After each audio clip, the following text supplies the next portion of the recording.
want to know where you're currently at in your business. So you could find yourself in one of these three categories. I'll give you some to choose from. So category number one is that you just have a big idea, or maybe the idea isn't fully formed yet. You just know, like you wake up in the morning, you're like, I am meant for more.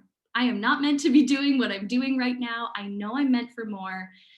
Don't quite know what that looks like yet. So if that's you, you can just tell us in the chat. If you do have a big idea and you just haven't launched it yet, you're like, hey, I actually think I know what my idea is, but I haven't launched it yet. Tell us what your big idea is. Don't worry, we're in the trust tree. No one will tell outside of this call what your big idea is. But if you know you have your big idea and you just haven't launched it yet, let us know. And then if you have a business, if you've launched, if you're on your way and you're just here tonight to gain some new wisdom to help you make that, maybe it's just a slight edge change that could mean everything for your growth. Let's see. So Jenny's rebranding and starting over. That's exciting. Alicia, barely launching, just had your first client. Congrats. That's so exciting. Okay, let's see. Beginning business, idea being formed. I love that, Christine.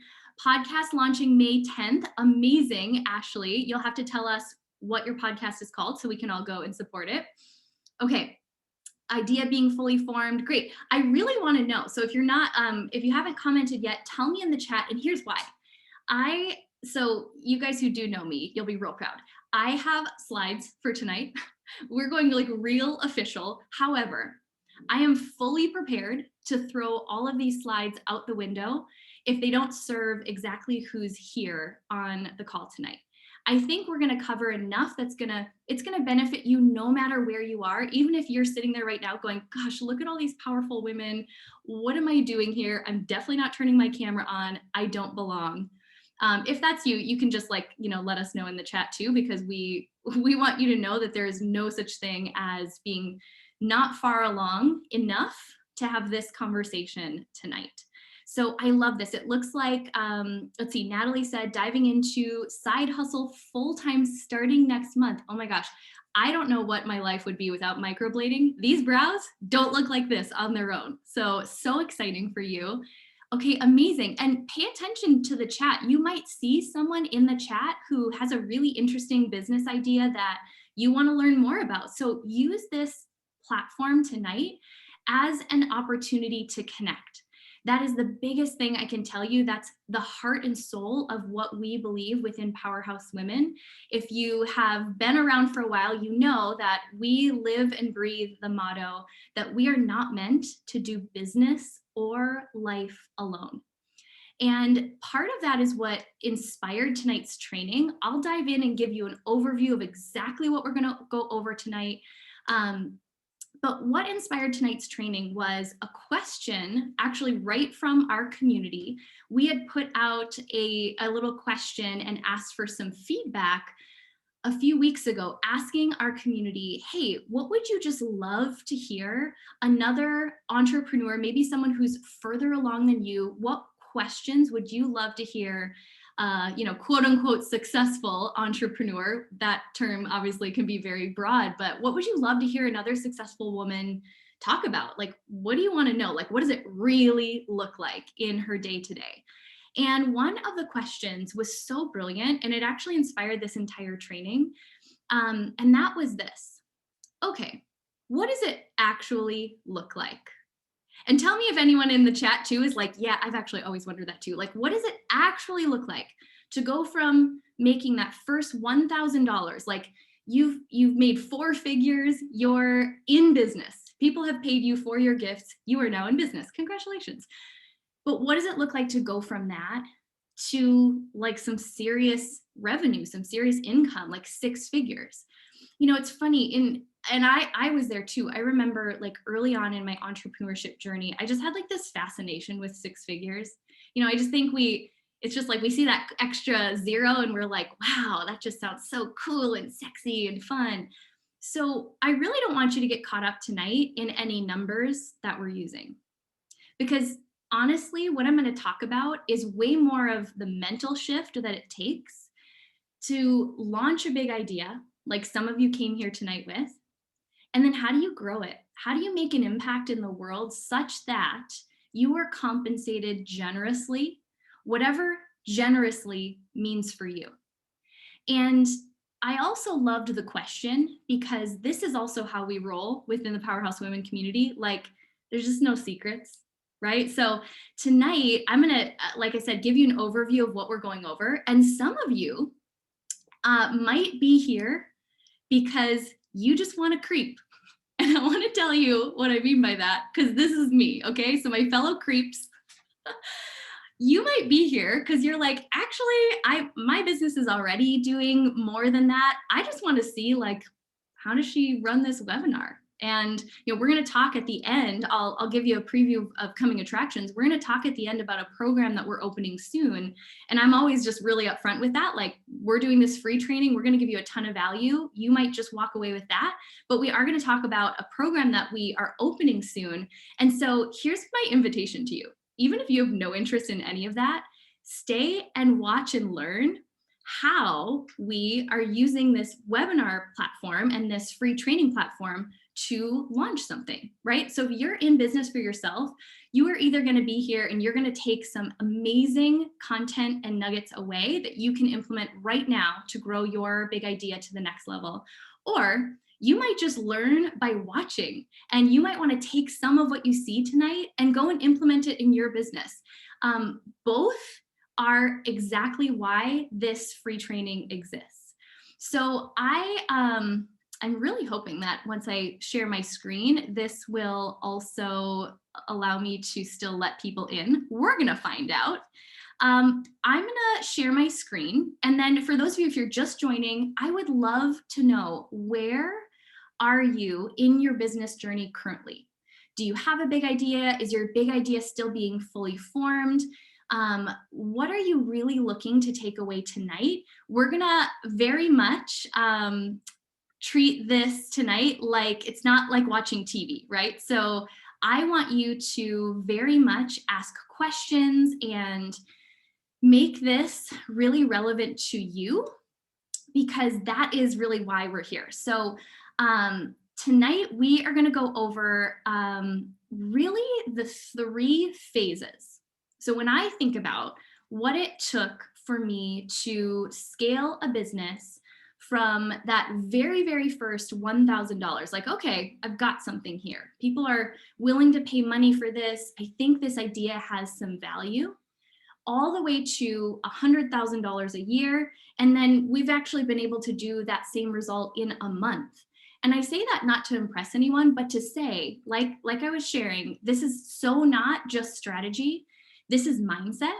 And if you can grasp the mindset that we're going to go over in each of these phases, you can actually fill in the blank with any amount that you want to generate in your business, which we know all just ties back to the impact that you're making. And you can choose your own adventure, right? So for the purpose of tonight, we're just going to talk about, like, what does it actually look like to go from 4 figures, right? So $1,000 to 5 figures. So like starting to now creep into like the 10,000 and up range. And then what does it actually look like to go to 100,000 and beyond? And I share those breakdowns really just to use an example that we can kind of visually see that does represent a different way of operating and a different way of thinking. So at each stage, whether you're growing to your very first, like, monetizing, 4-figure launch to 5 figures to 6, what got you to 4 figures isn't going to get you to 5 or to 6. And that's a beautiful thing.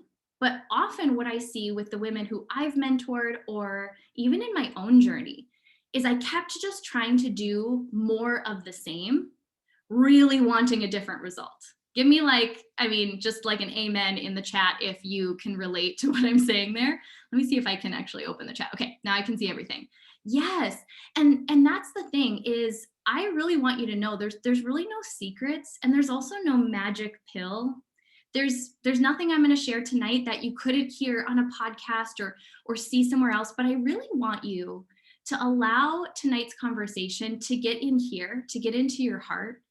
Because if you're here, I already know something about you, and that is that you know you're meant for more.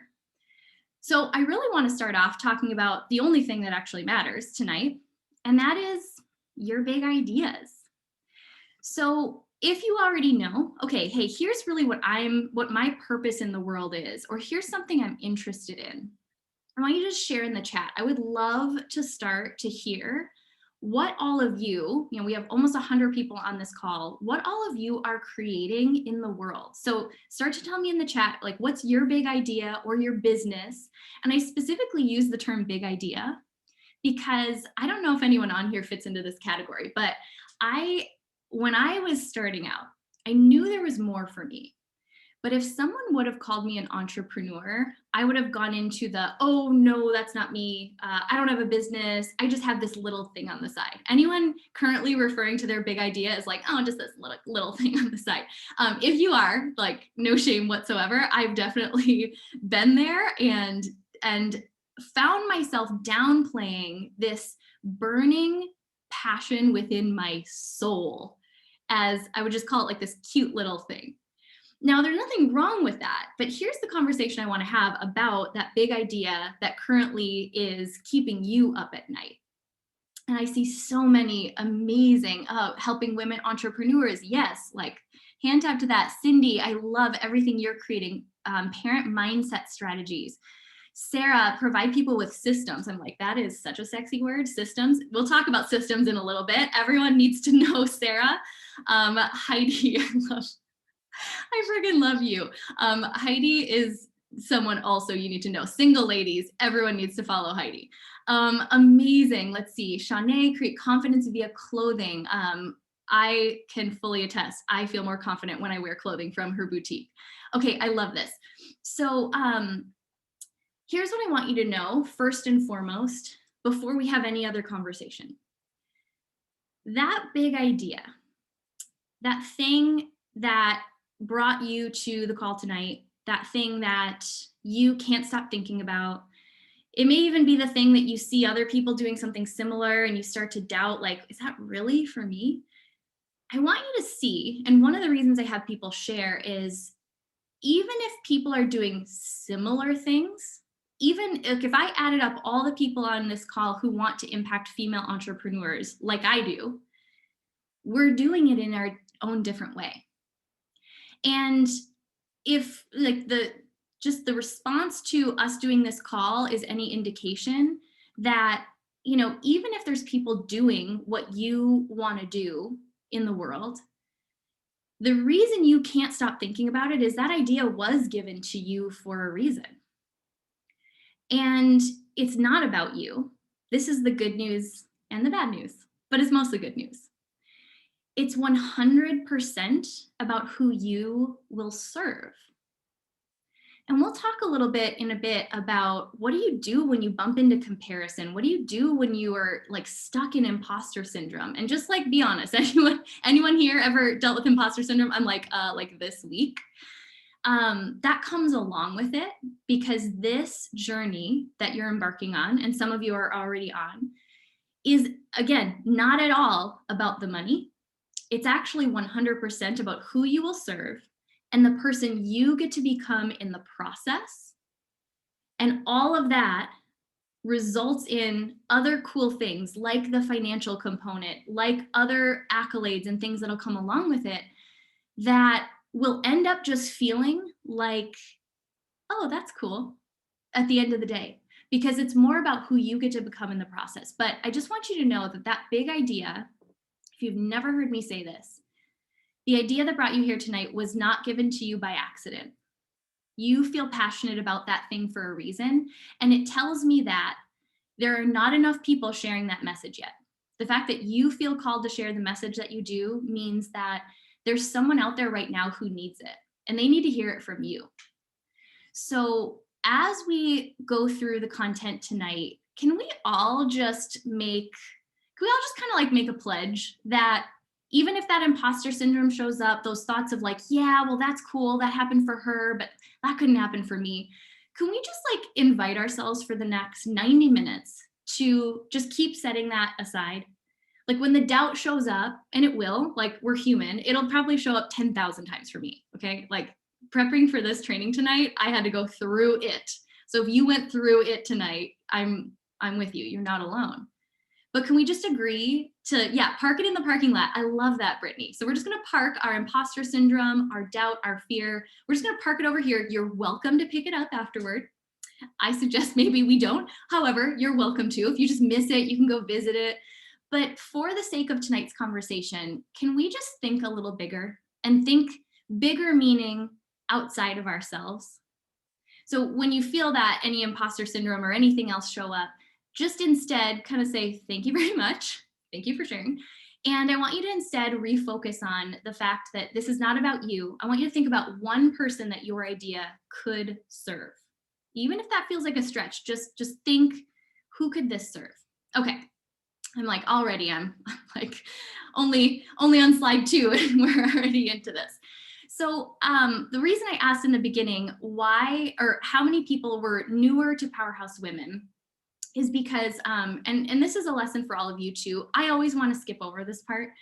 Not because I'm afraid of like where I came from, but actually I just think I always have this thing like, oh, my story isn't that interesting. But the truth is your story and mine are really valuable because you need to see what's possible, and other people need to see through your story what's possible for them.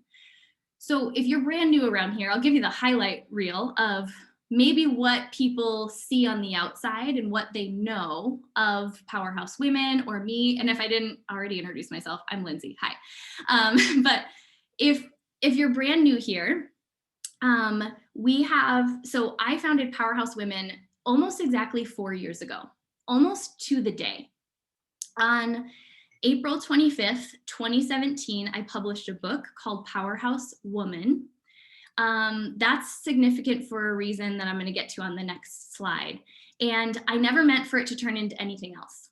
I did it as purely a personal goal because, and I want to know if anyone else can relate to this, up till that point in my life, I had what looked like success on the outside. I had actually built a health and fitness business. I was in the network marketing industry for about 6 or 7 years up until that point. And I had seen success. I was recognized. I got, acknowledgments and things like that. I had been able to leave my full-time job. But on the inside, I knew that I was operating at maybe 70% of my full potential. And that's on a good day. And what was tricky about that is I could play at 70% and I could produce results that could make people believe I was actually operating at 100%. But here's the thing about that. Deep down, I knew. And I started to get resentful. I started to feel really restless. And then I would just wonder, why can't I just feel happy? Why don't I feel like I'm on purpose? And the truth is I wasn't growing, because when we stay within the realm of what we're comfortable with and what we know we're capable of, I was not willing to get uncomfortable and do anything that even remotely made me wonder, like, could I do that? I don't know. Anyone else like perfectionists and love certainty, like you don't do the thing until you know, like for sure you'll 100% get the outcome you want. Yeah, like lived that life for the first 33 years of my life. And then one day I got really tired of it. And I think I knew deep down that if I didn't do something different, if I didn't step out, and thank you so much, you guys, for letting me know I'm not the only one who felt that way. I knew that I would probably start to show up as a person in my life that I didn't want to be, because I was starting to get really, really restless. And what happened was someone approached me about writing a book. Now they said, you should pay us money and we'll help you write a book. And so I always have to clarify, like I didn't get like a book deal. No, I was not a writer. And the truth is at the time, for 3 years, I had a blog. Now you may be thinking, Lindsay, I've never heard of your blog. You're right. I never shared it with a soul. And in 3 years, I published 3 articles, 1 per year, if you do the math for you, because I was afraid. I was afraid of criticism. I was afraid of putting myself out there. I was really afraid of even my own judgment. Just didn't feel like I was good enough. Who's going to read this? Who cares? And so the thought of writing an entire book literally made me want to puke. And it was, you ever catch yourself on just a day that you're feeling extra ballsy? Or like your higher self steps in and she's like, yeah, girl, you got this. It's like only once in a very long while. But this woman approached me about writing a book, and I said, well, okay, if I did write a book, I wouldn't write about health and fitness. I think there's something else I'd want to share. And then like your mind catches up, and I was like, wait, what are we talking about? I'm not writing a book. No, no, no. But out of my mouth, my higher self kept talking. I just could not shut her up. And she said, so I said to this woman on the phone, I said, I am surrounded by so many women. I talk to them about their health goals, but I really want to talk to them about their dreams. And every time I talk to a woman, like, what's your bigger goal? What do you want out of life? And she'll share it. And I'll hear women share these brilliant ideas. Does anyone else have like friends around you that they'll share this idea? Like, yeah, I think I want to do this. And you hear it and you're like, yes, how does the world not have that yet? And I would hear these women in my life sharing their big ideas. And then without fail, almost 100% of the time, the very next thing out of their mouth was why they weren't ready, why they didn't think they were enough, why they were afraid, why they thought someone else was doing it already and doing it better than them. Tell me if anyone can relate to this. And every single time it made me sit back and go, hold on. Did no one tell you? Like, actually, did you not know that everything you're describing, yeah, that's how we all feel. Every time I was like, oh yeah, no, yep, very consistent with everyday life. Yes, yes, yes. And it made me realize, okay, we're doing women a disservice if we're not talking about this. If we're not talking about what it really looks like behind the social media, beautiful pictures, which there's nothing wrong with that. I put out a very highlight reel version of the journey, but anyone who knows me personally knows there is so much more to it. And so on the phone with this woman that day, she called me out. She goes, okay, well, if you think women need to hear that, and if you don't write that book, who's going to? And now I'd love to tell you that this is the part of the story where I was like, oh yes, I am meant to be this amazing writer, like found my life's purpose. No, the first thing that came out of my mouth was, I'm not a writer. I don't have time. And really deep down, what I was fighting is, who is going to listen to me? And it just makes me emotional thinking about it right now, because I heard myself in that moment. I think we get these moments in our life to really stop and make a new choice, because I heard myself perpetuating everything I said I wanted to get out of, which was everything that was making me feel restless. I didn't want to take a risk. I didn't want to try anything I wasn't good at. So what people see now is the best-selling book. We have a top podcast, which is really funny because before I ever wrote that book, I had podcast equipment collecting dust in a closet for 5 years. Just too afraid to do anything, too afraid to put my voice out there, and heaven forbid have someone not like it. We have a global community of women,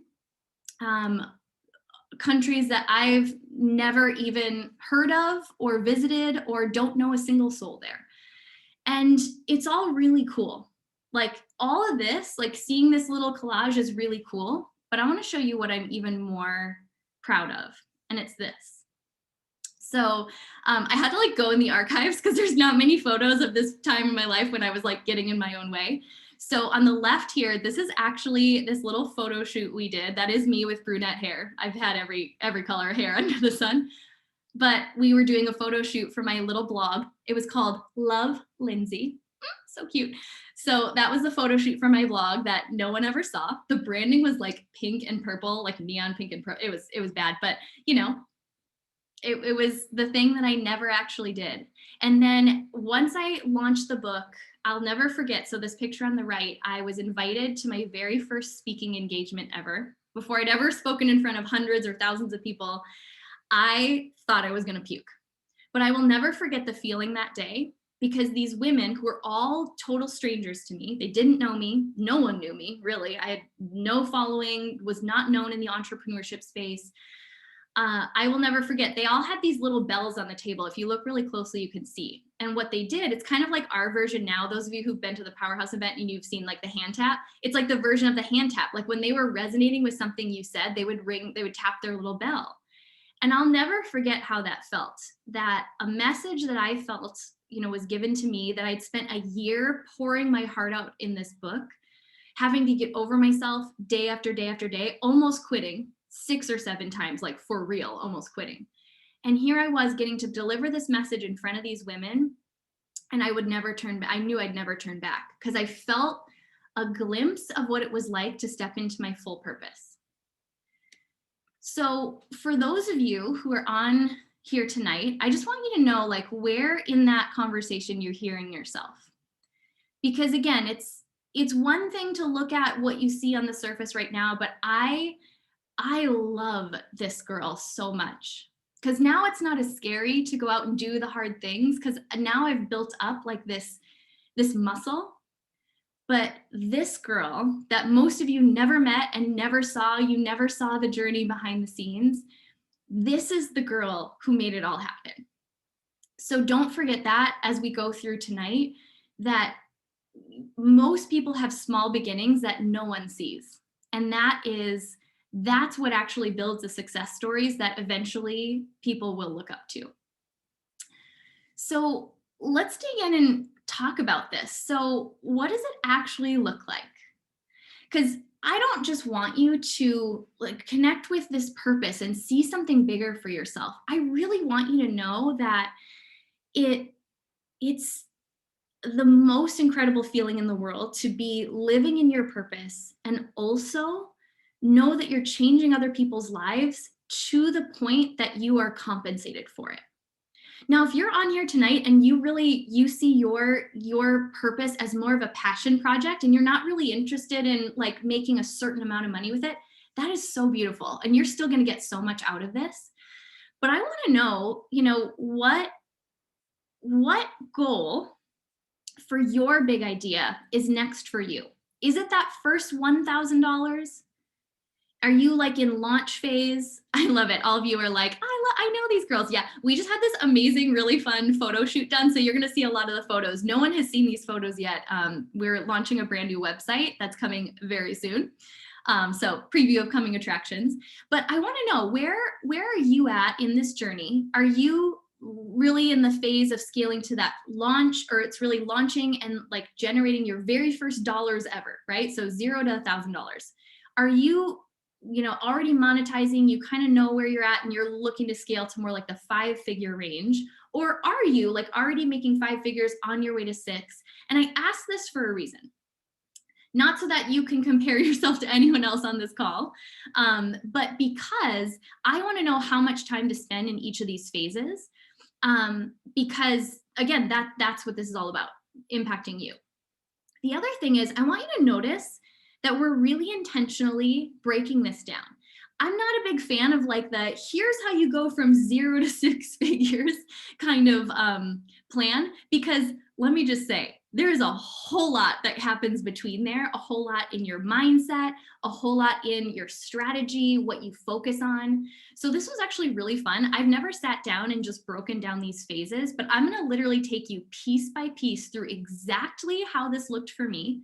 Now, again, someone else's journey might look different, but I really think you're going to find yourself in one of these 3 phases. And I also don't want you to tune out. So don't tune out if the phase isn't where you are right now, because we have to master the basics before we can ever move on and sustainably scale and sustain that new income level. Okay, I love this. It's a little bit of everything. Okay, love, love, love. A lot of 5 on their way to 6. Oh, yes, Tasha, I love, she said, and then 7 figures. Yes.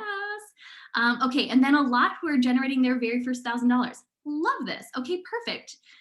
Awesome. So let's break down this first phase. Oh, wait, hold on. I love making slides because then I find things that I find really funny. And then this is my test to see like, who are my people who also finds this funny. So this is actual footage of, and you'll get it, actual footage of launching your big idea. Ready? I mean, who can relate, right? This is Every time I watch it, I'm just like, my stomach drops and I'm like, yep. So it's just that reminder that that's how we all feel. You don't get to skip that point. In fact, and this is something we'll talk about, if you don't feel that level of kind of like, oh my gosh, I would actually question if you're thinking big enough. If it's not kind of making you uncomfortable to that point, I would just question. Okay, so let's dig in. So for each of these, here's what I'm going to break down. I'm going to break down what's the goal in this phase. Because here's, I think, where a lot of people get stuck. They're listening to advice for scaling to 6 figures, and you're in step 1, right? So we're going to talk about these in phases. So I don't want you obsessing over like advice you heard on someone else's podcast for scaling to like 6 figures. If you're scaling to your very first dollar, there's nothing wrong with that, but just be in the phase that you're in. So we're going to break this down into kind of 3 parts for each phase. What's your goal? Like what actually matters for you right now? Nothing else matters. I mean, there's other things, right? But I'm going to try to keep this as simple as possible. We're going to talk about your focus. So what should you actually be working on?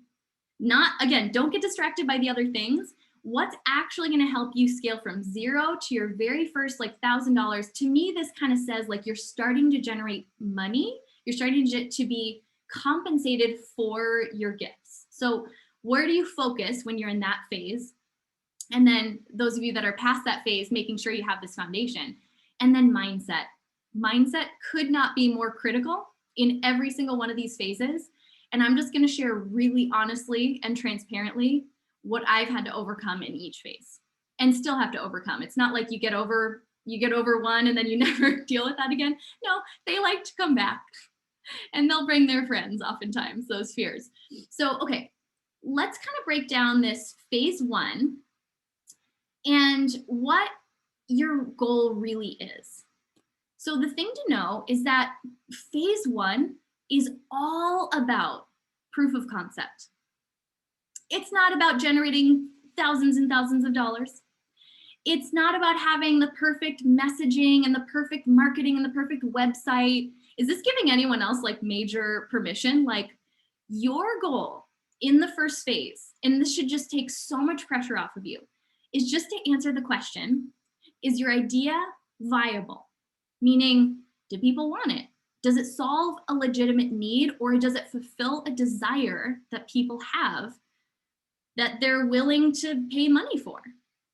But I'm going to give kind of a caveat to that, because this does not mean that if you've launched something and no one's buying, it doesn't mean that your idea sucks. It might mean that your messaging, like how you're presenting it to the world, isn't quite connecting yet. But you want to really focus, and your goal in this phase is answering those 2 questions. Is the idea viable? Do you know that it solves a problem, that it meets a need, that people need it or want it? They don't necessarily it doesn't have to solve a problem. If people just want it, like it's just a great product and people want it, that's viable as well. And then if it's not selling, you want to kind of look at, well, am I communicating in a way that actually connects with people and shows them how I can help them? I keep moving the little box of our faces around so I can see the arrows. Okay, this is the part that really matters. Let's talk about where you should focus. This is my favorite part, especially for newer entrepreneurs to really talk about, because, and here's why this training tonight and why a lot of the work that we do within Powerhouse Women means so much to me. It's because, oops, pause the share, trying to let someone in. It's because I actually stay up at night thinking about the women who have really important, brilliant ideas, but maybe it didn't take off right away. Maybe they didn't quite see the response that they wanted, and so they quit and they gave up. And now there's people that they were meant to impact that aren't being impacted. There's people who they were meant to serve that aren't being served because they just gave up too quickly. And so I'm just going to be really honest, this phase for me, and it's not so much about the money, but this phase of getting feedback, refining my idea, refining my messaging, this was years. And this goes back even before Powerhouse Women. You know, what a lot of people never saw was when I had a health and fitness business, I started like just early on realized I wanted to bring women together before we ever had like sold out events and, you know, thousands of women around the world tuning into a virtual event.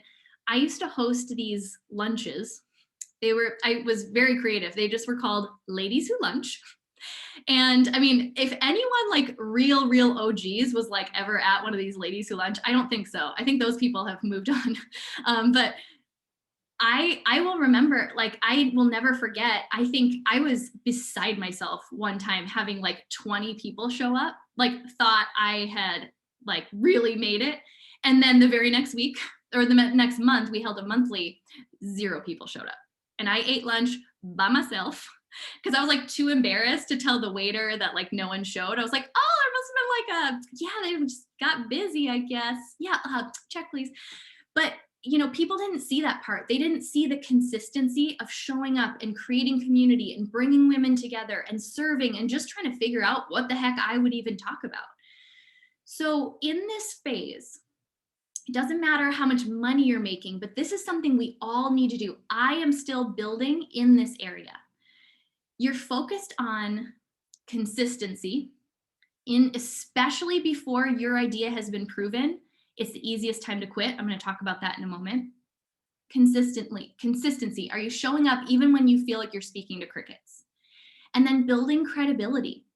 You know, a lot of what I see, especially if you are, well, it can go for either product or service-based businesses. But if you have an idea that you really need to be seen as an authority for people to trust you, like let's say you're a coach or a mentor, it could be for anything. People need to trust you in order to buy from you. So you have to be willing to show up and add value and build credibility for a while. And a while doesn't have to necessarily have a specific timestamp on it. But what I see so often is, you know, someone will try to do their first launch. They just haven't built up the credibility yet. They will if they stay consistent. And then no one buys, or it kind of like they feel like they launched to crickets. And then, you know, that doesn't feel good. I get it. I've had launches that did not go very well. But it really is more a matter of consistency and taking the time to build trust and build credibility. And how you do that, let's give you some really tangible things, is you show up and you serve and you give value a lot of times for free. Not to say you always have to do it for free, but are you showing people how you can help them? Yeah, Jenny, such a great question. And I want you guys to be asking live questions as we're going through this to make it really applicable. So Jenny's business is a product-based business. So I want you to think about it this way. The higher the price point and the more trust someone has to have in you, the more time you're going to probably need to build credibility. So like for something like a candle, so Jenny's business is a candle company, I don't necessarily need to like research the whole company and know their whole story in order to buy from them. With that, it's probably more about visibility and how are you showing me how you're different, and how are you showing me and allowing me to see me using your product like in my life. So the amount of credibility you need to build, I think, does matter how high of a ticket offer it is, and how much trust does that person need to have in you before they will feel comfortable working with you. Okay, let's see what Rebecca said. Makes me wonder, can you pivot too much while you're trying to figure it out? This is such a great question. Such a great question. So here's my thought on this. I actually did a podcast. I'll have to go back and see exactly what number it was. And Megan, maybe if you even remember the one about the buffet year, even if you could just look it up quick. Megan is like my right hand gal, and she'll look it up for us. So I did a podcast on this because, and this is one of the things we talk about in our program, Six Figure School, that what I often see is like we obsess over, I've got a niche down. Like I have to get my niche all figured out before I can like be successful. That's what marketing tells me. And that's true. Like, you really want to focus in. However, this is at least how it went for me. I had what I lovingly refer to as a buffet year, meaning I allowed my focus to stay a little wider, and I allowed myself permission to try on a couple of things that felt they were in the same vein. Like, I was still speaking to the same woman, but I allowed myself to try a few different things on before I decided, like, yes or no, this is what I want to do. So I think there's value in allowing yourself to maybe share like a broader message. And then as you start to get feedback, we're going to talk about feedback in a second, then you start to narrow down. But yes, if you're jumping all over the place and like next month, you have an online boutique, and then you're doing, coaching, or then you have something that's totally unrelated, it does confuse people. And then you kind of lose, I wouldn't say you lose trust. I think there is a way to do it really elegantly, to say like, hey guys, like, you have to take people along on the journey with you. So if you're pivoting, don't just show up one day and be like, oh, here's my new business. Share the story of it. Take people along on the journey. What inspired you to start that? How did you make the decision to pivot? Show them behind the scenes. So there is a really beautiful way to bring people along on that story with you, so that they're tracking with you when you're like, okay, hey, here's my new thing. Here's actually what I'm pivoting into. Pivoting is always okay. You have permission to change your mind. But I think how you can do it and not have it impact your credibility is to take people along on the journey with you as you're making that pivot. So I hope that helps. That's such a great question. Oh, and thank you, Megan. So if you want to, if you want to listen to the podcast about the buffet year, I love food analogies, okay? Your girl loves food. You can check that out. So then feedback. This phase, all about getting feedback. In fact, feedback is still probably my favorite F word. I obsess over feedback. I get feedback from the community all the time. If you noticed, I'm getting feedback from you as we're doing this training. All feedback is valuable, but here's what you'll be running up against here. Feedback includes people not buying. Feedback includes people not commenting on your Instagram post because they don't understand what the value you're trying to provide. All feedback is valuable, and we have to learn not to frame the kind of feedback we don't like as failure. Feedback or failure is truly just feedback. And if we can learn to see it that way, and learn from the things that resonate and don't resonate, and learn from the things that land well and don't land well, it really starts to change how you feel about, what we would normally call failure. And I'll talk about that a little bit more in mindset. But the next thing is, because you're just focusing on proof of concept, you do not want to invest a lot of money in branding and website. I want to talk a lot about where to and where not to invest in each of these phases. I do think it's never too early to invest in mentorship. I'll be honest. I think that's something, and I'm not just saying that as someone who offers mentorship programs. I'm saying that as someone who invested before I ever made a dollar. Now, my first investments in mentorship, my first mentors were podcasts, books, free trainings, things like this. So if you're here and you're like, yes, I am a sponge, give me all the free content that I can, be in that phase. Like, I love that phase. And I will say that how I showed up changed when I did invest. Now, only you will know when you're ready for that. But when I invested $2,000 is what that initial book writing program did for me, or what I invested in it. And because I paid $2,000, which was a lot for me at that point, I didn't quit. I tried to quit 3 times, 3 distinct times. I showed up to this writing group and I was actually going to quit. I showed up, I was like, well, I'll at least be in integrity and tell them to their face that I will not be writing this book. And then I would think about having to go tell my husband, who was like my biggest supporter, cheerleader in the world. Those of you who know Elliot, he's like the ultimate hype man. And he wouldn't have even been mad, but I couldn't bring myself to tell him, hey, you know how you believed in me and I invested that money? Maybe I'm just cheap. I don't know. I didn't want to walk away from the money. I was like, yeah, I'm just not going to do that anymore. I'm just like super busy, right? So being invested made me show up. It made me complete that first big scary thing that I didn't know I had any business doing. And because of that, you are now on this training, and 4 years later, Powerhouse Women is what it is. So I think it's important just not to invest a lot in things like branding or your website. All you need to start a business, this is it. You need to solve a problem or have a desire you're fulfilling. You need to have a way for people to find you. It doesn't have to be a fancy website. It could be an Instagram account. It can be an Eventbrite page, an Etsy store. You know, you can start small. I had my first website, literally, if you want to see it, lindsayschwartz.com. I laugh when I can tell people have pulled my bio from lindsayschwartz.com. It's very outdated.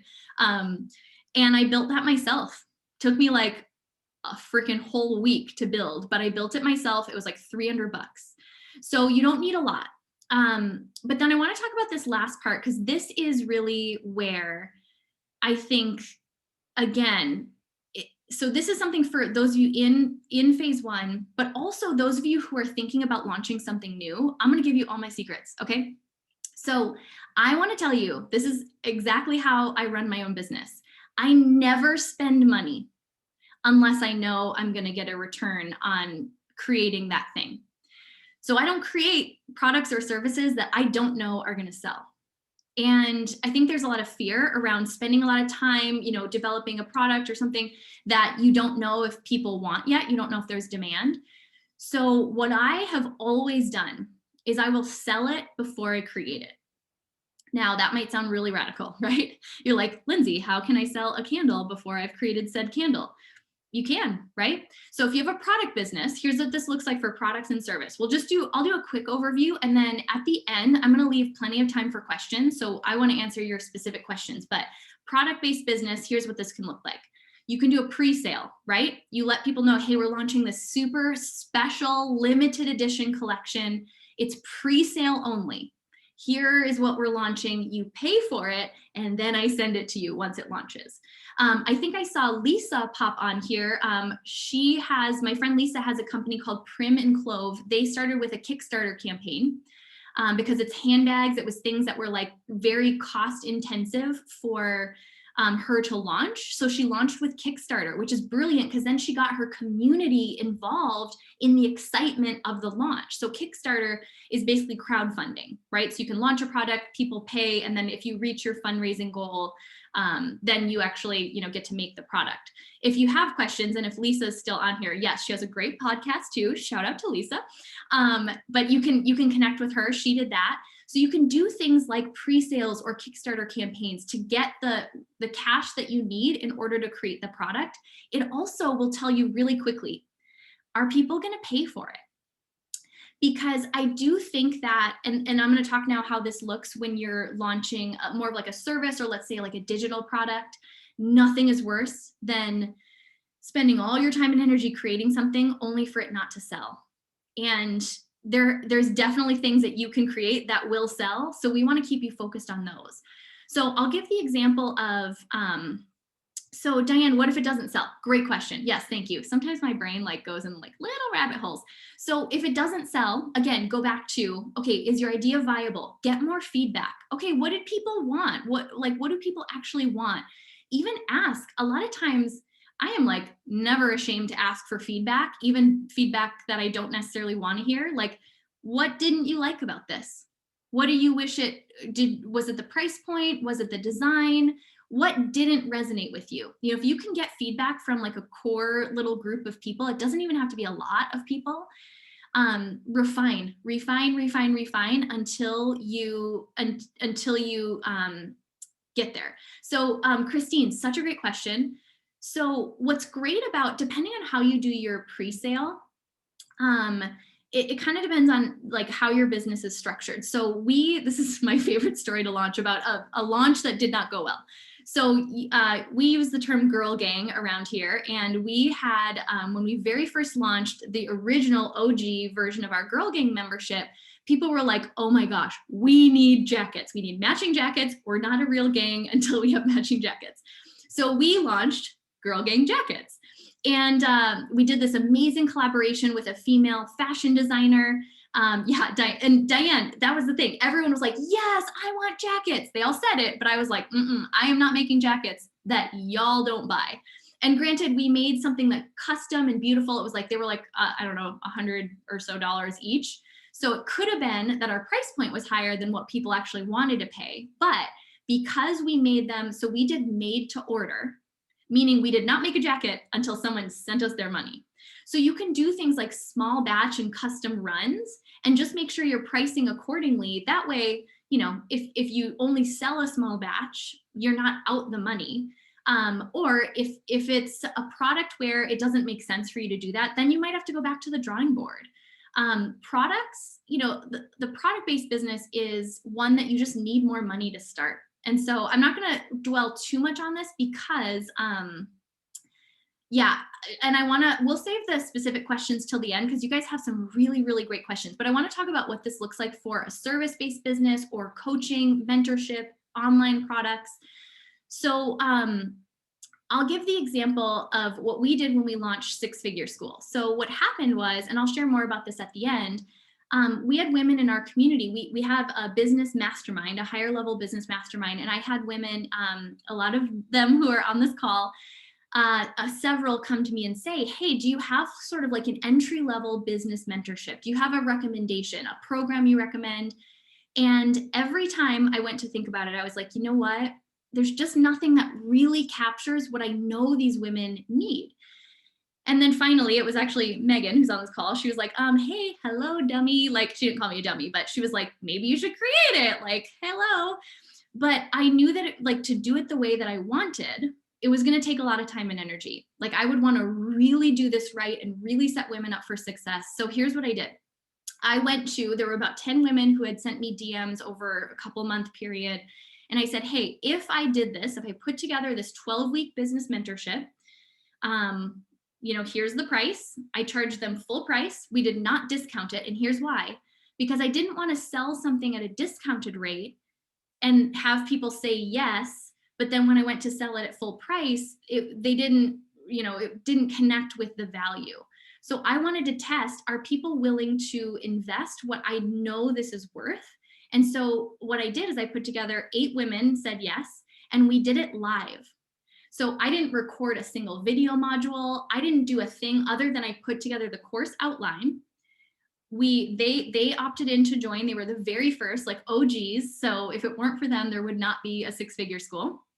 And what happened was, it proved the concept. And because I went through it live with them, I ended up changing some of the content. So, testing your product or service isn't just about testing if it's viable. It's also a great way to get ongoing feedback as you go along to help you refine your program. So again, we can answer more questions about that at the end, but I want to just chat. Yeah, Sarah, there's so many OGs on here. Shanae is here. Let's talk about mindset, because mindset is everything. Mindset will make or break, especially in this phase. I want you to literally tattoo this in your mind. Again, it's not failure, it's feedback. And feedback is your best friend. It should become your favorite 4-letter F word, at least your second favorite, right? I mean, if you have another favorite 4-letter F word, like food, right? And that's what I was thinking. Here's the other thing. I just did a post on this the other day. The importance of protecting who you share your idea with. This is why community is key, why surrounding yourself with like-minded people is critical in this phase. Because whether or not you have supportive friends or family, or people who support you, but they just don't get it, it's easiest to kill a big idea when it's still a seed. So I want you to think of like a big, strong apple tree. This is the analogy I used in my post. It's much harder to cut down a mature tree and have to dig up the roots, and there's just a lot that goes along with having to dig that up, than it is to take a seed that was just planted a week ago and just dig that up from the soil. Because it doesn't have roots yet, meaning you haven't really put in the time and energy to build the confidence. Those are the roots, right? Putting in the reps, being consistent, building credibility, those are your roots. And then you don't see the fruit yet. You don't see the lives you're impacting. It's very easy to quit when your idea is in seed form. So you have to protect who you share it with. And this is not to say that other people are mean-spirited. I hope you don't have people like that in your life, but you need to be around people who are going to water that seed, because you're going to be the one that tries to dig it up. If you're anything like me, every time I would get on one of my writing calls, I would think, oh, I want to dig up that seed. I don't want to do it. I don't want to follow through with this idea. And then the women on that call would water it. They'd say, Lindsay, I need your book. I cannot wait to read your book. And every time I'd be like, damn it, I was ready to quit. I was really ready to quit. Like, this was the time I was going to quit. So you have to protect who you're sharing it with. The Powerhouse Women community is the place, the perfect place. Or find a community that resonates with you if it's not this one. Just please, please, please. Yes, Jen, you nailed it. Don't dig up in doubt what you planted in faith. And then that kind of ties in with imposter syndrome is going to feel the hardest in this season, because again, you just haven't seen the fruit yet. So it doesn't mean that you're an imposter. In fact, actually, I'm just going to remix this whole idea of imposter syndrome. We kind of are. We should always feel a little bit like an imposter. It just means we're dreaming really, really big. It just means that you see a vision for your life and your idea that's beyond where you currently are right now. So if you don't feel like an imposter, I would actually argue that you may not be thinking big enough. That until you get to the point that you feel like an imposter, you haven't scratched the surface of what you're really, really capable of. So I'll leave that right there, because I could go on, we could do a whole call on imposter syndrome, but we want to get on to these other phases. So all of that, right? So I'm going to just say ditto to everything we said in phase 1. You don't get to completely forget about that. But when we move on to phase 2, now you've proven your concept. Now your goal is to get in front of more of the right people. You're looking for more exposure. Tell me, and actually when I did a little poll on my Instagram story before we did this training, this was the number one thing I heard. Like, where are you struggling most in your business? It's finding more customers, getting more exposure, growing my audience. So tell me if this is you. If you feel like, okay, yes, no matter which phase you're in, you feel right now like it's a little tough for you to find the right people for the thing that you offer. Okay, great. Facts, agree, love. Okay. Just want to make sure I'm like speaking to the right crowd here. So the whole goal in this season is to get in front of more of the right people. You can see that we underlined that. We don't just want to build a huge Instagram following to build it.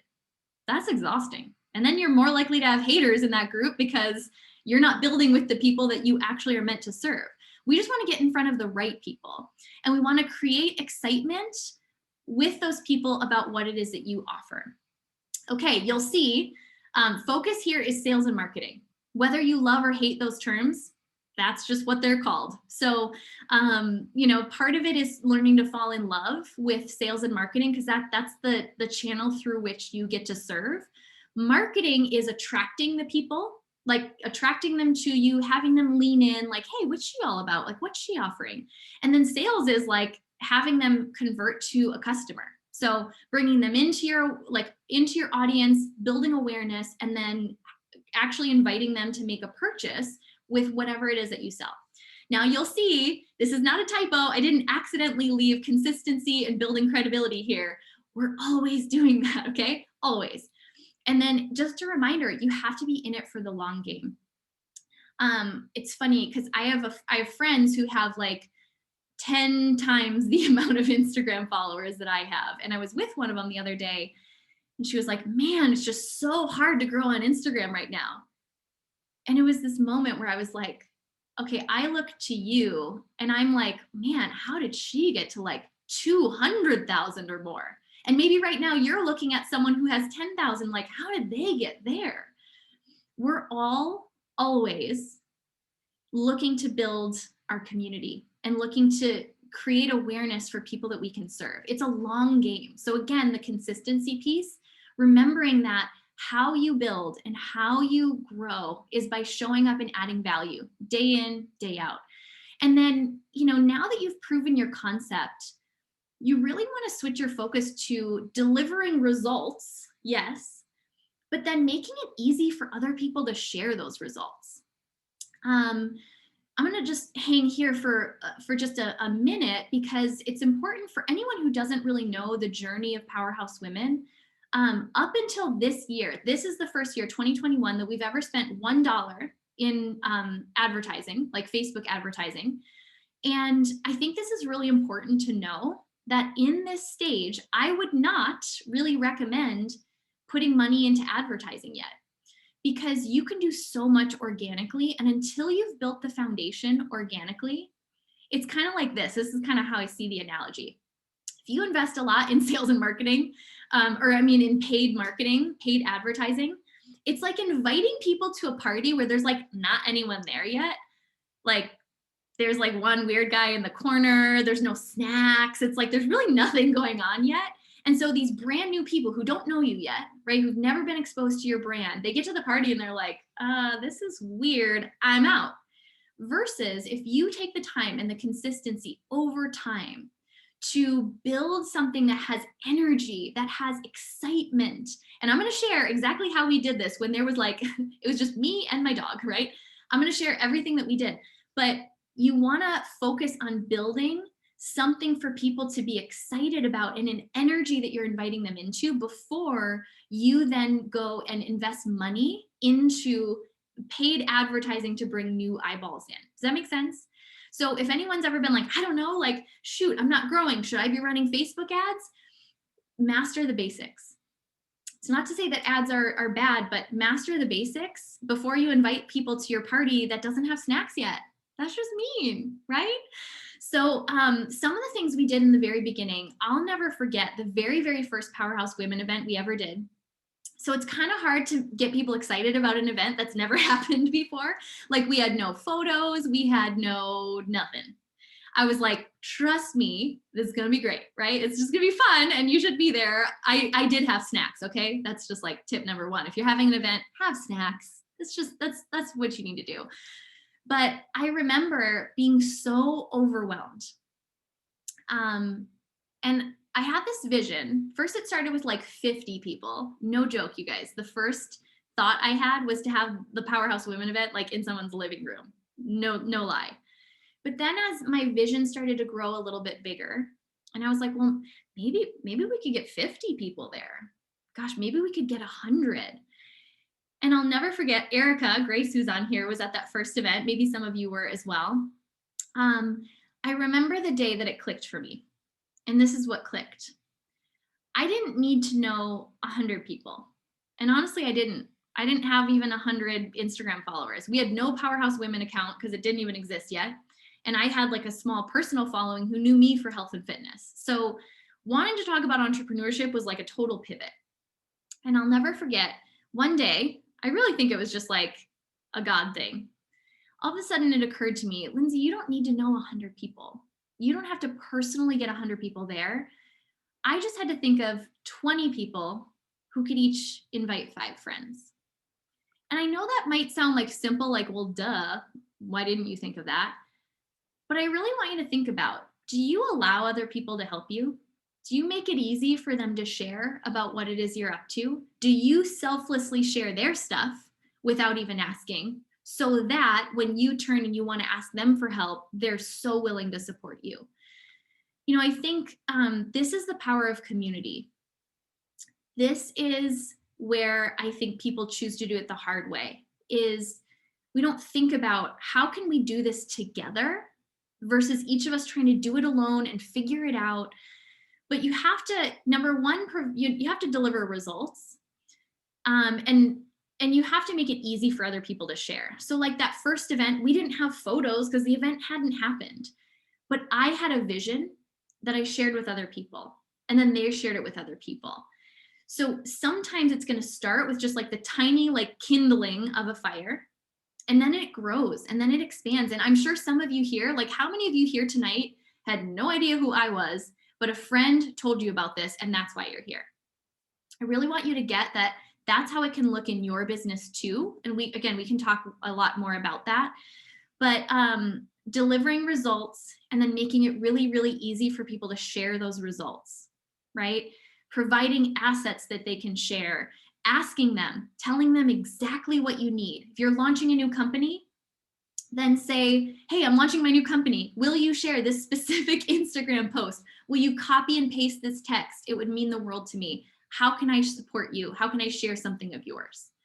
And then in terms of focus, we're not going to talk too much about this. We actually go a lot deeper into this in Six Figure School. This is really, really important before you get too focused on the shiny metrics of Instagram.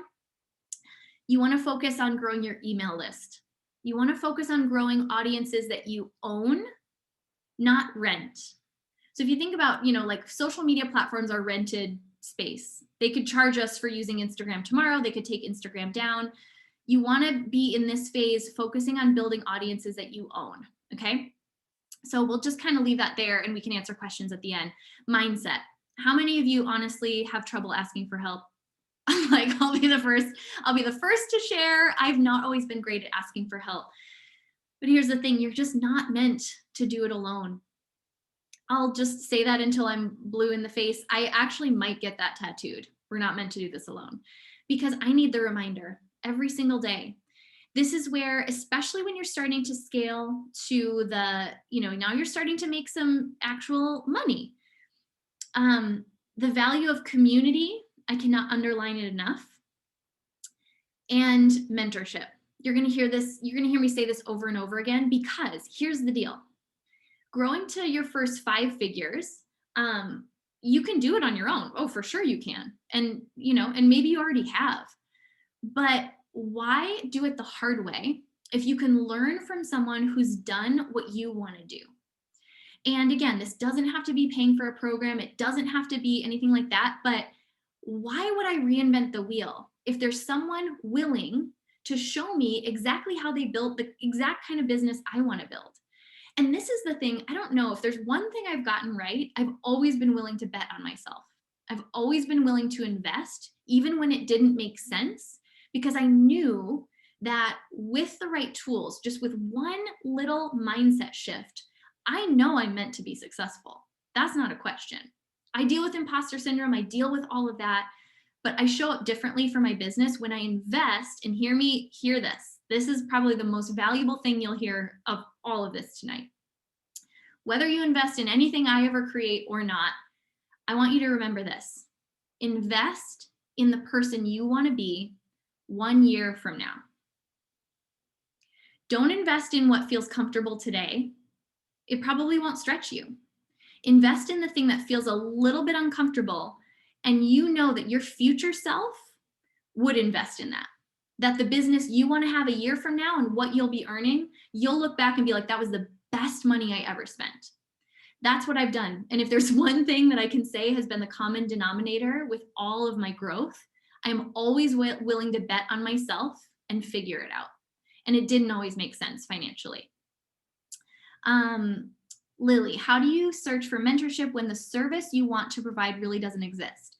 I love that. I think it's more about, so sometimes you want to learn from the person who's done exactly what you want to do. Sometimes it's like, oh, that person has a podcast. Why don't I take their course on launching a podcast? Because I want to learn. Sometimes here's what I will say. I love this question. That's so good, Lily. I'm going to share just what happened when I invested in my very first mastermind. I thought I invested like 5 figures in this mastermind. It was more than my car. And I remember walking in that first weekend and being like, okay, I'm here. Like, I've given you my money. You better impress me. I literally expected that they would like close the doors once we all got there and they'd be like, okay, now that you're all here, we're going to tell you the secrets that no one else knows this stuff. This is exactly how you become a bazillionaire, right? I'm going to tell you all the secrets. And I learned really quickly when I got to that mastermind weekend, there's no secrets, none. There was nothing brand new that I'd never heard before. But here's what changed. I invested to be there. So I was like, well, I'm going to get my money's worth and then some. And because I invested to be there, I started to pay attention to like who I really resonated with that was more successful than me. And there was a woman who stood up in the very beginning. Her name's Erin Diamond. Some of you might know her. She was on the podcast. Really brilliant fitness entrepreneur. And she made this comment so casually about making more in a month than I had ever earned in my business ever. And I was like, pardon me, come again.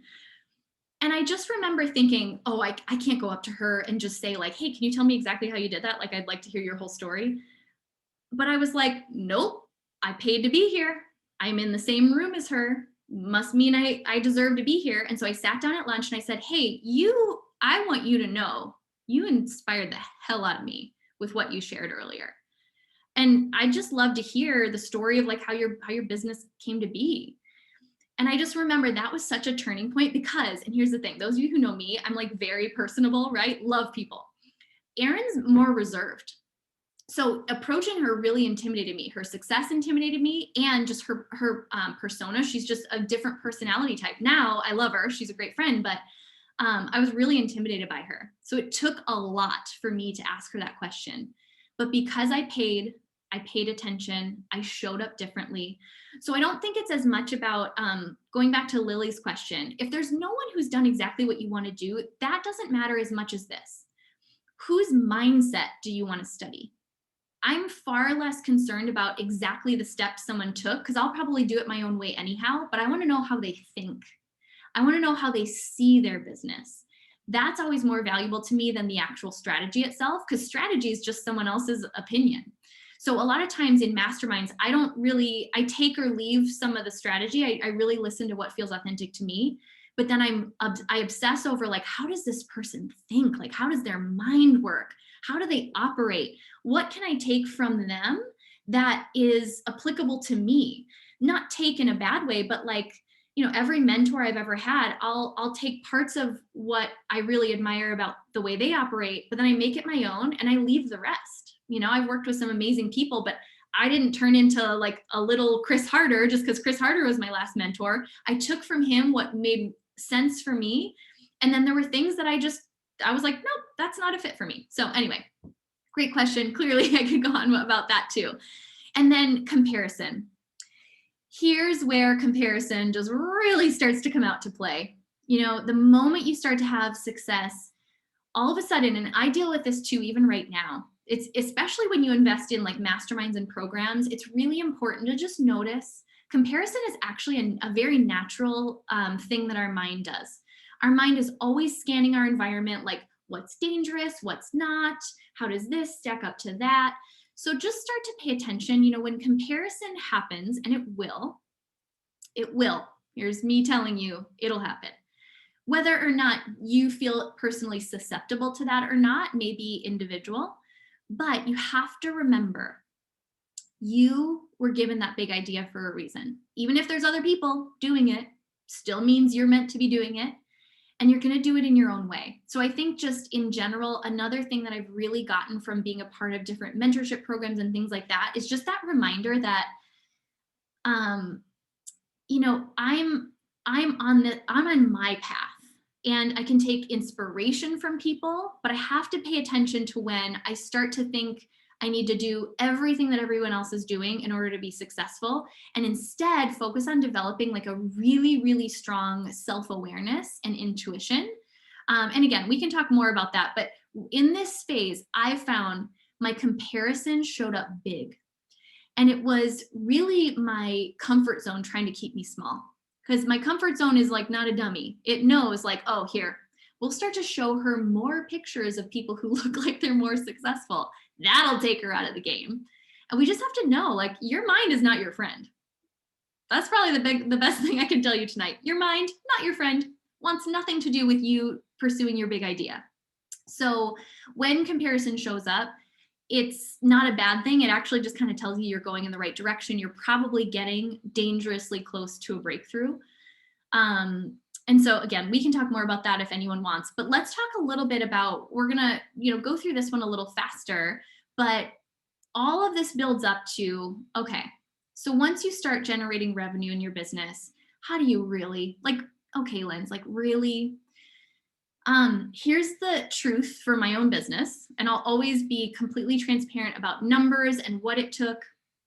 I spent the first 2-ish years in Powerhouse Women really not making much of a profit. So we sold tickets to events and we had, we were bringing in revenue, but events are very expensive and it took a lot to put those on. So there wasn't a lot left over at the end. And then when I started to really shift, and this was 99% mindset, I'll be honest, 99% mindset, it was investing, indirectly investing in that really, really expensive mastermind, actually produce the breakthrough mentally in order for me to show up in my business that paved the way for my first six-figure year. And when I had my first six-figure year, it was actually six figures generated in like 3 months of the year because of more mindset breakthroughs than anything else. And it was quadruple in 3 months what I'd ever done even in an entire year. So I'm not saying that to say like, oh, that's guaranteed for you, because we know it's not. Like, we know better than that. But I say it just to be really honest that everyone's journey is different. And I do believe that there are some of us who know, like, I know I'm actually meant to be a catalyst for a lot of financial resources because I have a lot of people to serve. So it's not to say I'm not sitting here from my mansion and telling you like we're all going to be millionaires. That may not actually be your path. You might be a millionaire in terms of impact, but I don't think it actually matters the amount. I think we internally know what we feel we're on this earth to do. And I knew that I had to go through whatever it took to have these breakthroughs because I know that I'm meant to serve in a really big way. And it's just going to take a lot of financial resources in order for me to do that. So let's talk about what it actually looks like. I want to talk way more about the mindset.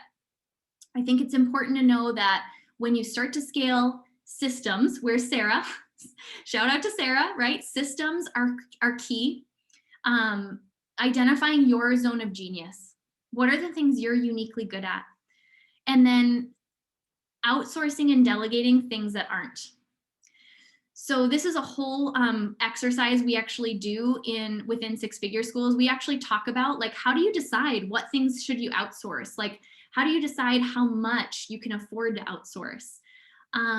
But number one, we're going to talk more about this in mindset, 90% mindset, 10% strategy. I didn't work any harder to earn my first six figures than I did to earn, less than that. I put in the same amount of work. I'm a very hard worker, but it was all shifts up here. And I'm going to share a couple of them that were really pivotal for me. But then the other thing is know your numbers. Some of us aren't, maybe like, $100,000 is more than like our parents ever earned or more money than we've ever earned. So we don't ever actually like do the math to see, well, how many people would I have to serve, to earn that 100,000? So even just knowing the numbers and relating it back to the impact that you're making can be really, really powerful, because again, it's not so much about it's more of a breakthrough in your mindset and seeing yourself being able to serve that many people than it is any strategy I could tell you. I would be doing you a disservice if we spent this whole time talking about strategy, because it's 90% mindset. So here's some honest things. And I'm going to do a little exercise right now. Some of you have done this with me before, but just play this game with me. I want you to take the highest amount of money that you've ever earned and just write it down on a piece of paper, or, just bring the number up in your mind. So the highest amount of money you've ever earned in your life.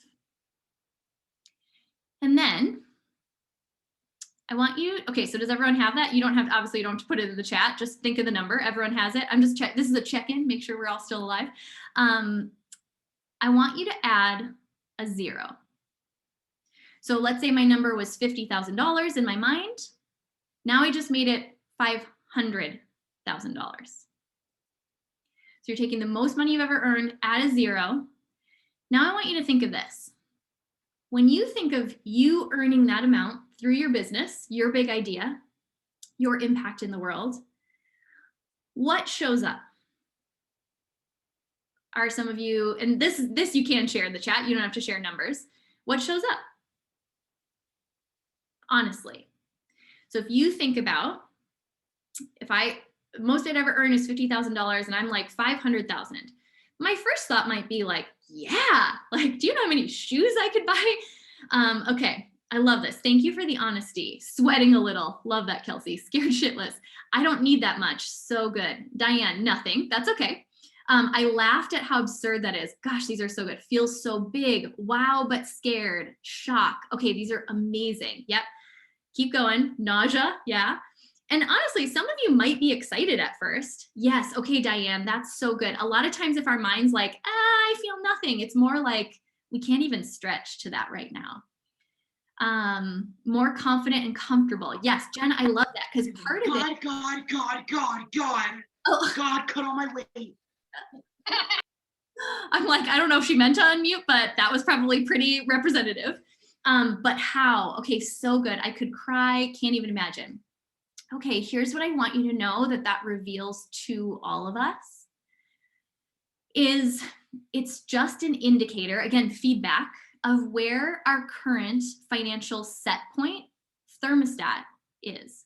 So think of a thermostat like in your house. Right now, my house is freezing. I am married to a polar bear who always has the AC cranked even in the winter. I do live in Phoenix. So, and what happens is in the summer, someone will open the door, the temperature in the house will rise, but then the air conditioning kicks on and it brings the temperature back down. So the same thing happens with our comfort level for generating income and wealth and abundance. That, this is why you'll hear stories of people who win the lottery and then they're broke or even more, financially in a tough place a couple years later, because we don't actually develop the skills to understand how to hold wealth and generate wealth. Here's one that I want to just kind of speak to because this happened for me. I hear this a lot with women that I serve. Feeling guilty. I think someone even said like, oh, I don't need that much. Sometimes it showed up for me like, oh gosh, like if I ever admitted to people I want to earn $100,000 or $1 million, like, isn't that greedy? Be honest, anyone? Like, did your mind kind of go there? And this feeling of like, well, shouldn't I just be happy with what I have? Okay, Michelle is saying yes. Okay, awesome. Yeah, and here's the thing to know. You're right. You should be happy. You should be grateful for what you have. And the most powerful place to create abundance, and abundance can mean impact, it can mean financial resources, it can mean so many different things, friendships, relationships. Abundance is way more than money.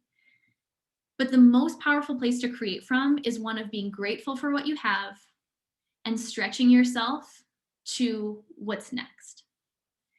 And here's the thing that I've really learned about my relationship with money. It's not the money. But the next thing that I'm reaching toward is providing me the opportunity for my next level of growth. And I'm really interested in that. I'm far more interested in who I'm becoming a year from now than I am what's in my bank account, because I know if I focus on who I'm becoming, the other stuff will happen, will come with it. But oftentimes I need a goal in order to stretch me further so that I step into that growth. And yeah, I think Sherry said it perfectly. I can help so many more people with that income. Here's the last one. And, again, I could sit here and give you my entire laundry list of the things that I've had to overcome, that I've gotten to overcome. Everything like I really had to battle this belief that I could only earn a significant amount of money if it was really, really hard work. Anyone else like workaholics? Yeah, it doesn't have to be that hard. And also, this was a really, really deep one that I was not ready for. And if you've never read the book, The Big Leap, everyone should read it. And thank goodness I had read it, because when this happened, I was not ready. But when I had my first big financial breakthrough, when I created more abundance in 1/4 of the year than I'd ever earned in an entire year, all of a sudden this fear came out of nowhere that if I earned too much money, my husband would leave. And that might sound silly, especially those of you who know Elliot. There's like literally no one more supportive. But all of a sudden I was like, this fear is real to me. And he talks about in this book, this upper limit theory, where when we start to experience what we think we want, all of a sudden your mind's like, oh no, we are not going to allow her to grow. How dare she get uncomfortable? And I had to do some real work around that because it wasn't a real fear. It felt real, but all that it was this upper limit because I was going somewhere new that I'd never been before. So whether listening tonight, $100,000 feels like a stretch for you, maybe it's 7 figures feels like the next stretch, I fully know, and this is again why mentorship and community are critical. You need to be supported when you're going through these really, really big growth phases. You just need to be. So here's what I want to do. We're going to transition, and I'm going to share a little bit about our six-figure school program. I'm not going to spend a ton of time on this because I do want to get to your questions. But before we do that, we did have a bonus for people who showed up live. Congratulations, that's you. So I'm going to have Megan put it in the chat. What I did is, this kind of goes back to, because so many people said like getting more exposure, finding new clients, was what they're really working on. I created a quick cheat sheet for your next launch. These are the 4 most effective types of content to really create buzz and also just, grow your audience around and to support your next launch. So this is just my gift to you. It's actually a bonus from right within Six Figure School. Those of you who are in Six Figure School and graduates, you will get this as well. But it's really just a gift to you for hanging in here and showing up live, showing up for your big ideas, because that more than anything is what tonight is about. But I want to share this with you. And again, even if you're not interested, I want you to hear me share and offer this, because I think you'll really gain a lot of insight when you go to offer your next program by just listening. So what Six Figure School is, I already shared what or how it came to be. We had so many women in our community who were in the early stages of entrepreneurship, and they asked us for a recommendation. Now, this is a key. Sometimes when the thing that the world needs doesn't exist, it means you're supposed to create it. You can see beautiful Sarah's face right there. She's the one who has a business all around helping you create systems. She does so many other things. And Sarah, if you're still here, share a little bit in the chat about your business. But here's the deal. There are other business mentorship programs out there and other really great ones. I've actually taken a few, but here's what I saw was missing. There's a lot that'll give you strategy, and strategy is great and really important. You should definitely find someone who's going to give you some tangible steps. But there's nothing out there that I've found yet that also equally addresses mindset. Because the best strategy in the world won't make a difference at all if you're getting in your own way. So we talk just as much in Six Figure School about mindset and what can show up, what it looks like when you're getting in your own way, and how to deal with imposter syndrome. And then the final piece, and this one actually should be first, because if you've been around Powerhouse Women for 5 minutes, you know that this is community first, business second. And I don't know if any of you who are still on, who've been through Six Figure School, can speak to the community. I mean, they can speak to it so much better than I even can. But the support that I watched this group have for each other over the 12 weeks, and then since the last round wrapped, has been everything. And if you're looking for a place to grow and protect that seed of an idea, this is an option, and a really, really great one. There is nowhere more safe to share your big idea than in the Six Figure School community. And I'm going to share a little bit of who it's for and then what you get with it. And then that's it. And I'll take your questions. We'll answer your specific business questions. We can talk about Six Figure School. But the reason I'm sharing this tonight is, as of right now, like literally the email just went out 3 minutes ago. It's open. And we only open the doors for this program once or twice a year. We're not 100% sure if we're going to open it in the fall, just depending on my schedule, but it's opening now, today, and it closes in less than 2 weeks. So this next round might be for you if you are in any of those phases that we talked about in the beginning. You have a big idea, maybe you don't have it yet and it's not fully formed. There were quite a few women in our last round who came in and didn't actually have a business idea. So I know like Christine is watching, she can share her experience with you. I love Shanae, who her beautiful face is here, shared, she had launched her boutique, but it hadn't gone the way that she wanted. And she said, I was feeling a little bit lost and lonely. So it's perfect if you've kind of had a little bit of a start and you're really looking for a step-by-step plan. And more than anything, if you know that in order to stay consistent, you're going to need accountability. I can't stress this enough. Even just investing and going all in on yourself could be the thing that has you stick your big idea out. Just like I did, every time I wanted to quit writing my book and every time I wanted to give up, I thought about the money I invested. And that is still the best $2,000 I've ever spent, because 4 years later, now it's a multiple six-figure business impacting thousands of women around the world. And I almost quit. The only reason I didn't is because I was invested and I had accountability and community. I had other people who were on the same journey with me who reminded me why I started every single time I wanted to quit. So for starters, this is what the program includes, but we just keep making it better and better. So every week for 12 weeks, there's a new module. You have a separate strategy module. We give you literally a step-by-step plan. Week 1, here's what to do. Week 2, here's what to do. But we also give you a mindset module, and you can go back and revisit them as many times as you want. Every time we do the course live, we add new bonus trainings. And you guys, I have already solidified the bonus trainings for this next round. I'll tell you one of them, and the other one is going to be a live training. We included a new bonus module all about how to build out your first sales page. So if you're brand new and you're going to be launching your first program or product, you're going to have a template to follow along with the person who built the template where we created our Six-Figure School website. So even if you're not interested in Six-Figure School, go to the website that's at the bottom, joinsixfigureschool.com, because you can just see how beautiful our website is. And you're going to learn from the person who helped us build out that page, how to do that for your own products and services. We have 12 weeks of live Zoom Q&A calls. So showing up together as a community, asking questions, making sure you never get stuck, and also feeling supported and knowing you're not alone when you're having a huge breakdown, because you may, and we're going to be there to support you. The community, like I said, is next level, but here's probably my favorite part about it. We designed it specifically this way because I knew that some people are going to go through it once and they're going to have the foundation they need. We've had a few women actually graduate into our mastermind for 2021, going through Six-Figure School once.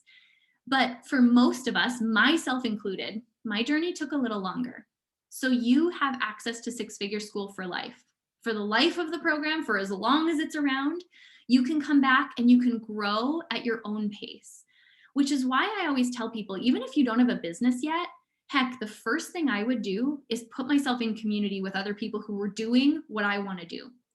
Because even if you go through the first round and you don't have a business idea solidified yet, you can come back and go through it again, and then a third time and a fourth, as many times as you want for the life of the program, and be supported by the most incredible community you'll ever meet. The investment for the program, and this is actually really special to me because this was the same price as my very, very first investment, is $1997, $2,000 basically. But we also want to make it accessible. I want it to be accessible, but I do want it to stretch you. So for those who know, and your armpits are probably getting sweaty, maybe your palms, maybe your heart is racing because you're like, God, when she was talking about playing at 70%, it's like she was talking to me and calling me out. I still want it to stretch you. So, and I'll be really upfront about that, because the investment isn't for me, it's for you. It's for you to be held to a high enough standard that your highest self shows up for this program and for your business. So we're adding in a little bonus because I love to reward action. I know exactly how this has looked in my life when I'm like, yeah, I'm going to do it. Okay, I'm going to do it. And then I go back and I start to think about my fears and my doubts and the reasons why not me. So anyone who joins by Thursday this week, the 22nd, is going to get invited to an additional bonus training. I'm going to walk you through, we're going to set you up for massive success. And I'm going to walk you through step by step the exact goal planning process that I use in my own business. And this planning process was the catalyst when I made that switch and had my very first 6-figure year. So some really, really important questions that you should ask yourself at the beginning of every year and then at the beginning of every quarter. And then I'm going to give you the exact, anyone who likes spreadsheets, there's a spreadsheet, but the exact really simple process that I use to map out my goals that are going to stretch me. So I'm super excited. I've actually never done this training before. It's going to be epic. So that training is going to happen next week, Monday. You'll get a recording, all of that. But if you join by Thursday is the only way you get invited to that call. Okay.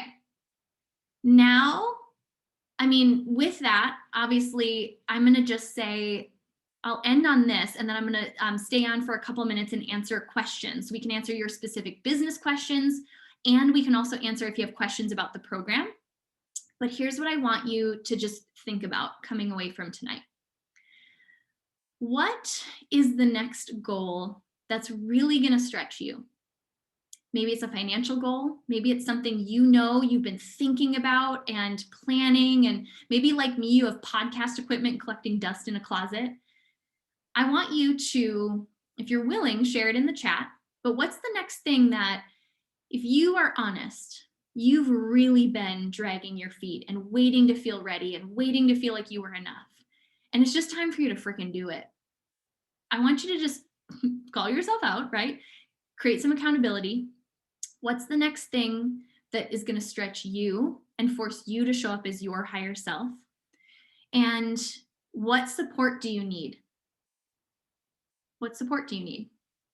And then in the chat, those of you who are still here, look to see, can you meet someone's need? Does someone need an accountability buddy? Does someone need a pep talk? Does someone need a virtual hug?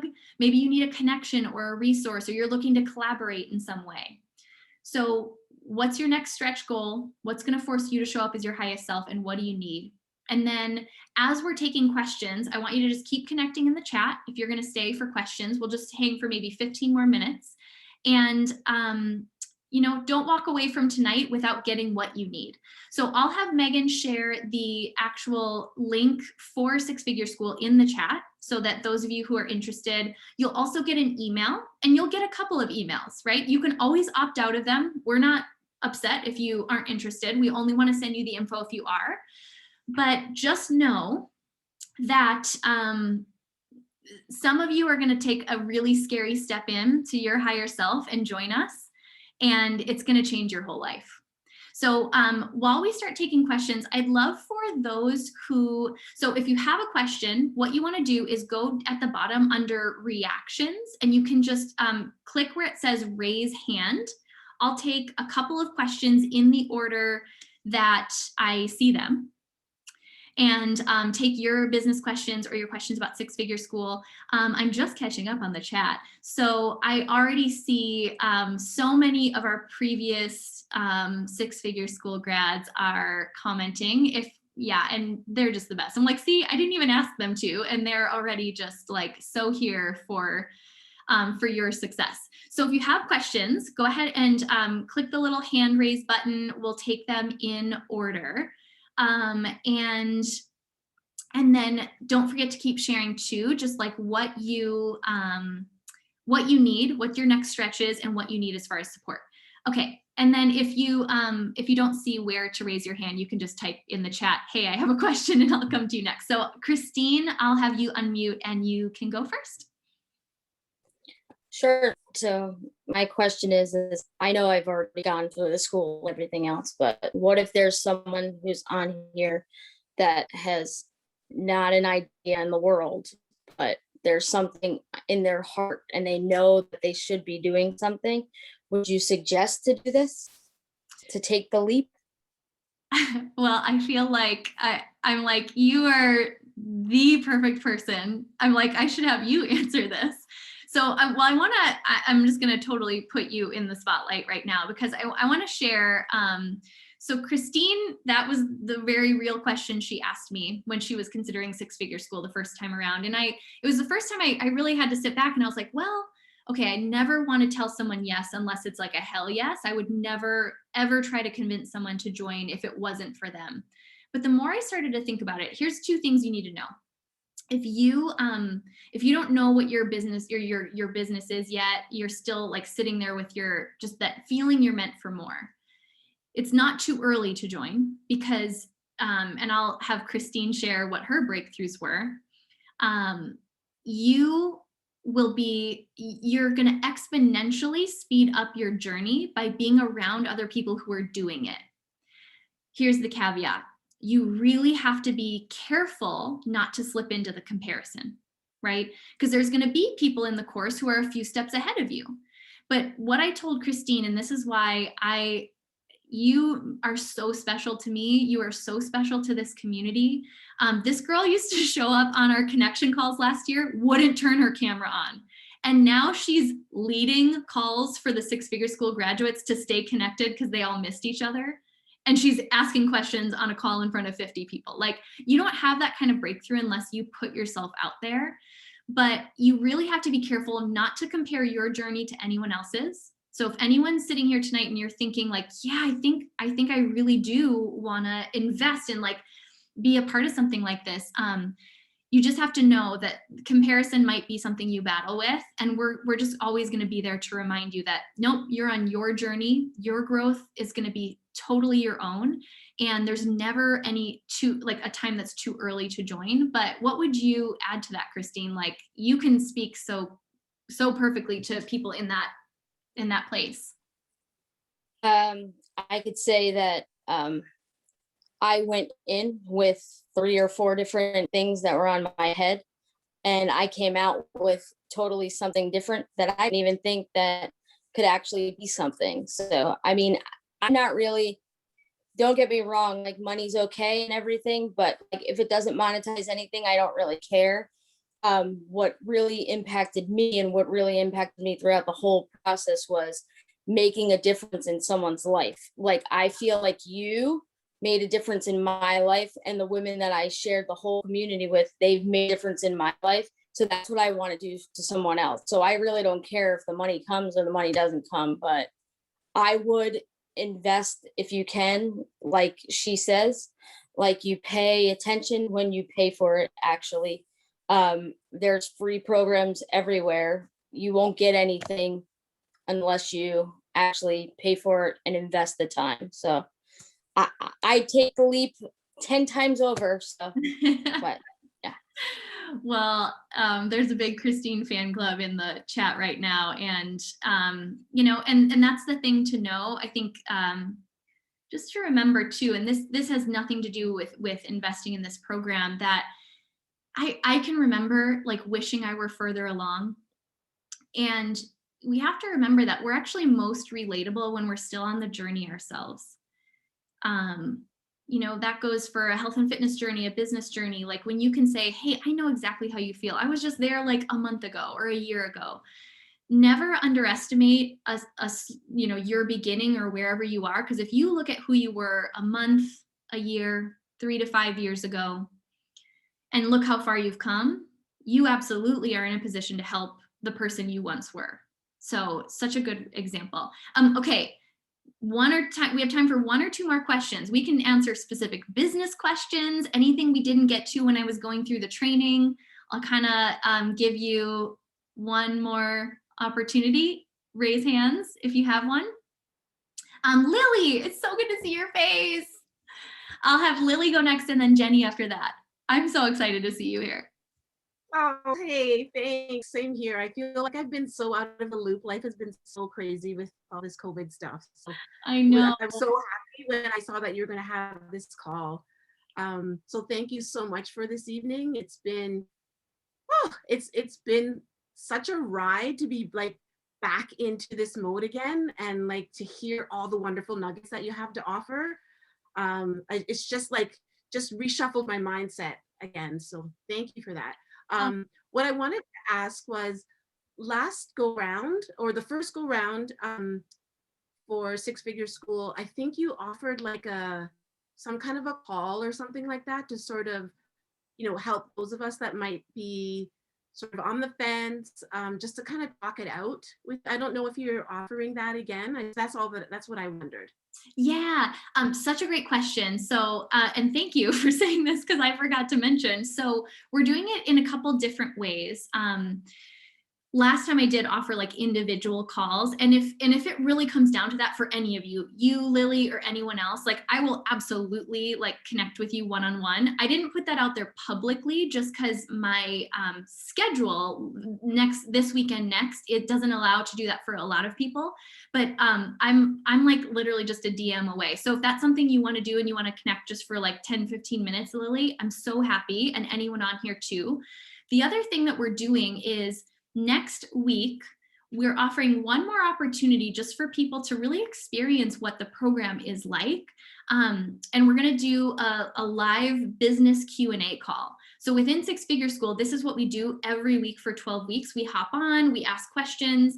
I'm sure you guys are like probably like, I am hungry right now. So maybe you don't have as many questions as you will next week.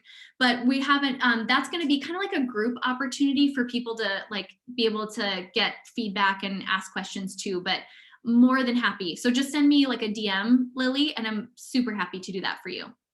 Yeah, and anyone else hanging on here too who has more questions about the program. So this is like specifically if you're like 90% sure Six Figure School is for you, you just want to hear me say, yes, it's for you, or ask a specific question you don't want to ask in front of a whole group. I'm happy to do that. Yeah. And then, yeah, next week, you'll be getting an email, a follow-up email, but on Tuesday next week. So Monday's the bonus call for anyone who joins between now and Thursday. And then Tuesday, we're just going to like all hang out all the time now, I guess. Tuesday, we're going to do like a live Q&A call for anyone who wants to come and just kind of, you'll get to experience what the Q&A calls within the program are like. Cool. Thanks, Lily. And it's just so good to see your face. So good. All my friends from the connection calls last year, I'm like in my feels right now. Jenny, we'll go to you next. And then if anyone else has a question, we'll have time for maybe one more. So just raise your little electronic hand. Okay, so give it to me real. How much time are we looking at? Such a great question. In Six Figure School. Mom of 4. So great question. Here's what my true feeling about this. Those of you who have the busiest schedules need this the most. Here's why. If you have limited time to work on your business, you need a plan. And this is going to be like week 1, focus on this one thing. Don't worry about everything else. Focus here. The actual trainings, the videos themselves range from anywhere from like 30 minutes.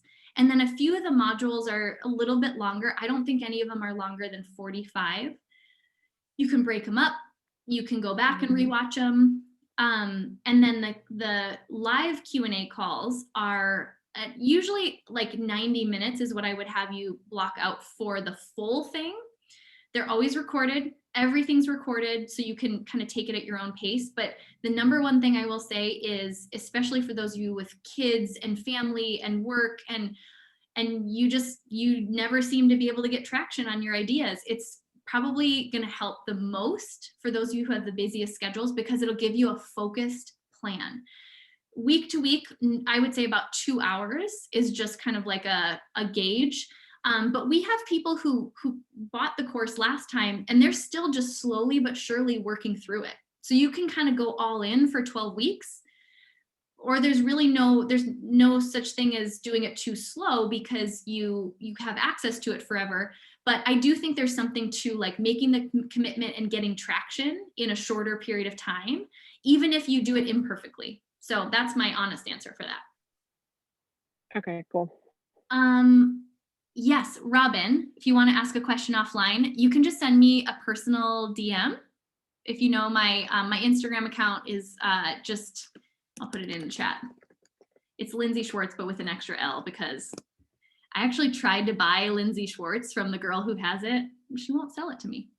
Okay, perfect. Yes, just send me a DM on Instagram, because if you send it here, I might not be able to see it once we sign off. Okay, there was So Jada asked her all the calls at this time. So the calls next week are probably going to be around the same time. The actual Q&A calls for Six Figure School, we have them planned right now for noon Pacific, trying to catch like lunchtime.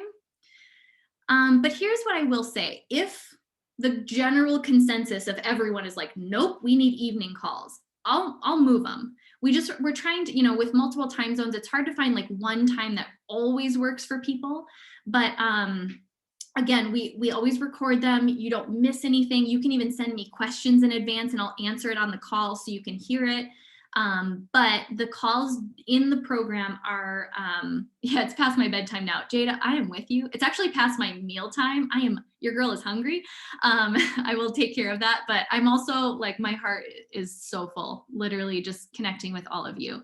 So yes, if you have more questions, you can absolutely send me a personal message. I'm just scrolling to see if I missed anything, and I don't think I did. So just know that from my heart, especially if you don't know me that well yet, I just believe in you more than you can ever know. And this community exists to help you get out of your own way, help you get into action around your big ideas. Whether it's this program, we have our Girl Gang membership, which is only $25 a month. That's like an entry-level way to get support until you're ready. But we have also a ton of free resources, because this for us is really about making sure that you don't miss the opportunity to impact the people you are meant to impact, because that big idea was given to you for a reason. So I'll be sending out the replay to this. If anyone really wants to hear my voice for 2 more hours, you can watch the replay. But I love you all so much, and I cannot wait to connect with you again. The Q&A call next Tuesday is going to be open to everyone. So, if you need another little dose of support, just feel free to tune into that. You'll get an email about it. And I'm always here to support you in any way that I can. So I'm going to go eat some dinner now. And until next week, I'll talk to you then. Bye, everyone.